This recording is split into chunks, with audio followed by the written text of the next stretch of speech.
Greetings and salutations, everyone. Today I want to do a review of this thing. The name escapes me. I'll put it up on screen here what this is.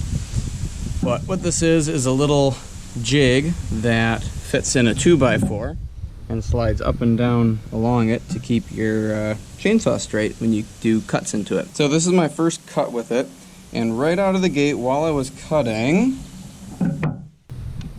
one of these popped out. So that might have been on me. I only tightened them enough to keep this nice and held in okay. It turns out I really had to crank it in there to keep it in there. And even if I do crank on there, it loses its level pretty easily. I'm considering, if I'm going to keep using this, I'm going to consider just drilling straight through the bar and keeping a bar for this specific purpose. You'll notice this is the Milwaukee HVUE chainsaw that I used, and I was able to do 4 cuts along the side with this guide and the electric chainsaw with 3 charges of my 12 amp hour battery and my 4 other 5 amp hour batteries. So the 12 amp hour is a HD battery, which it doesn't overheat. You're able to run the whole thing and it doesn't overheat. I'm able to finish the last little bits of cuts just so I don't have to keep going back and forth with the 5 amp hours, but they do draw too much, and I don't think I'm going to do that. I do have an 8 amp hour HD, so I'm guessing that if I had the 12 and the 8, I might be able to do it in 4 charges. So I mean, if you have a gas, it's not a problem. Just keep it sitting there.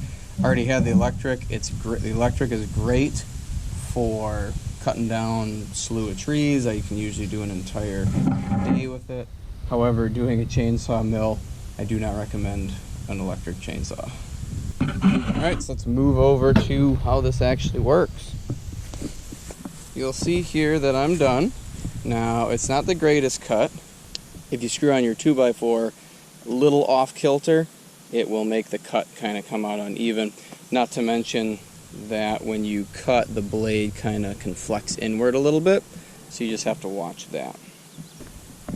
Alright, so on the underside of here are 2 slots, and you adjust those to fit onto your 2x4. And over time, you can kind of see that gap there.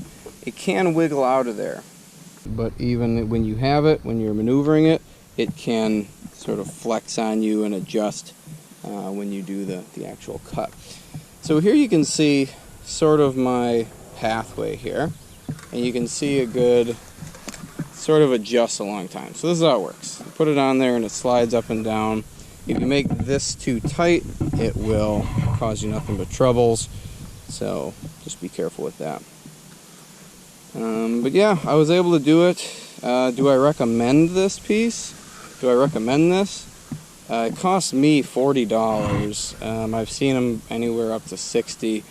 I honestly don't recommend this thing.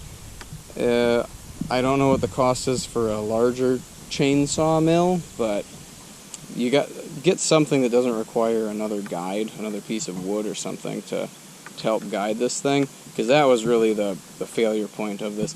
Not to mention that kept coming undone multiple times. I had to tighten it about as many times I had to tighten the chain, which is, I didn't think I'd have to tighten it at all. But if you're going to be doing this, if you're only going to make, I don't know, if you really just wanted to make really long cuts, or you have some very special wood that you want to do, sure, just get this just to do some rough cuts.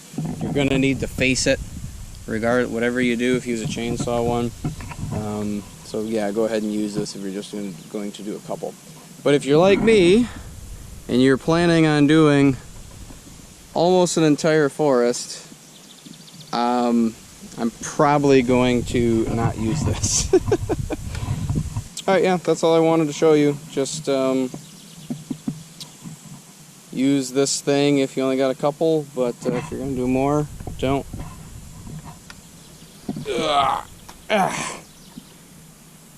Alright, till next time, I'm the Ill-Informed Human. Goodbye.